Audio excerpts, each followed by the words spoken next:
Let's talk about Justin Verlander and his Houston Astros, who were in town and to the surprise of nobody, swept the Tigers.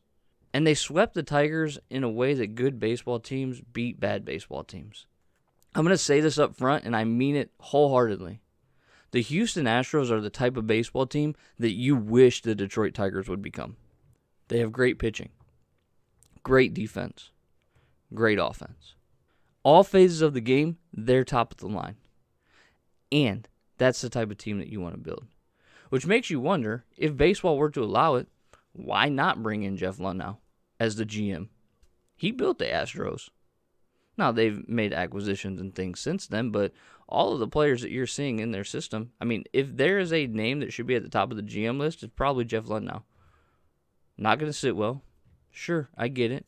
You're going to get your, morality police out here saying we don't want more cheaters. They pay their penance. I believe in second chances.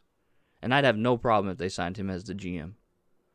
I don't think they will, but I would have no problem because he built a team that we would want to be. Game 1, they beat the Tigers with singles. They didn't have many extra base hits at all, but they played great defense as well. Complete game shutout by Framber Valdez. 8 Ks, and it was the 21st shutout for the Detroit Tigers this season, setting a franchise record. Game 2, they beat him with home runs. In the second inning, we tied the game 1-1. Then Drew Hutchinson went out, didn't have a shutdown inning, gave up 3 runs in the third. Game over after that. And the worst part about that is Drew Hutchinson, according to Chris McCoskey from the Detroit News, gave up 9 hits in his 5 1/3 innings pitched. 6 of them after he had 2 strikes on a hitter. You have to be able to put guys away. And he just couldn't.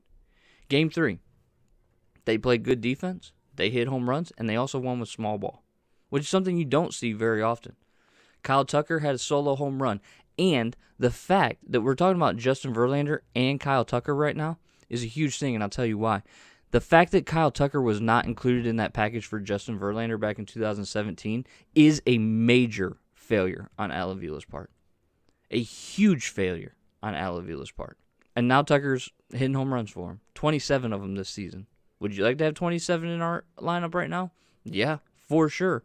Because our leading home run hitter has 13, Jeimer Candelario. Kyle Tucker homered. A few innings later, they get guys on first and second.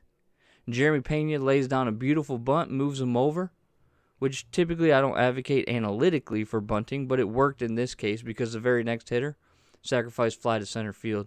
2-0 lead. Javi Baez hits a home run. Tigers can't muster anything else other than the fact that Riley Green hit the hardest ball of the game, 400 and however many feet, and it wasn't out because it was the dead center field. But A.J. Hinch had a great comment about that. You want to get upset about the dimensions of Comerica Park? Don't. That's the stadium that they built. For whatever reason, they built it that way.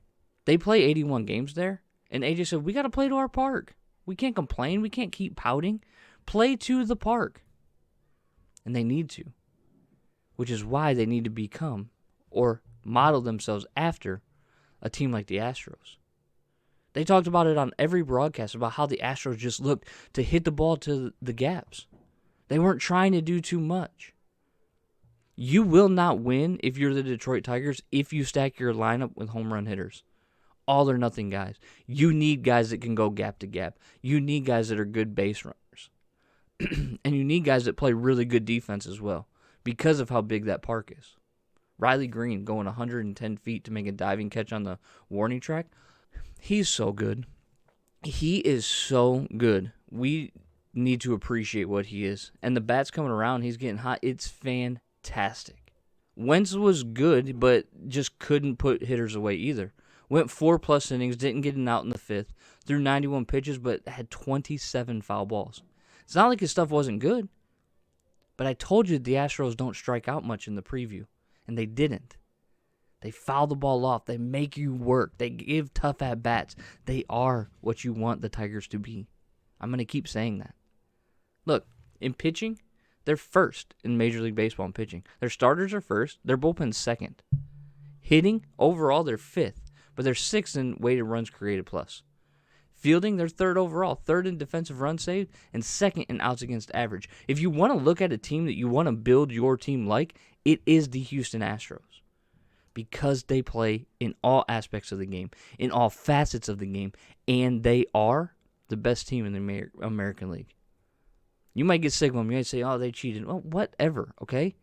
Listen, the method by which they cheated was wrong. But if you don't believe that other teams are stealing signs, you're crazy. Stealing signs are as apparent in baseball as wooden bats are. It's just the method that they went about it. And I've argued that from day one. When I play ball, I'm on second base, we would try to steal signs. When I coached ball, I'd sit on a bucket at the end of the dugout and watch the coach giving pitching signals and relay those to my hitters. That's just what you do. It's part of the game. But we did not bring in video that was non-player related and then relay that system. The method was wrong. The fact that it happens all the time. So no surprise the Tigers lost to the Astros. They were swept by the Astros, and that's just where they sit. They're now 54-89 with 19 games left to play. And we're going to talk about those 19 games at the end of this show. But let's talk about the White Sox, who are coming to town.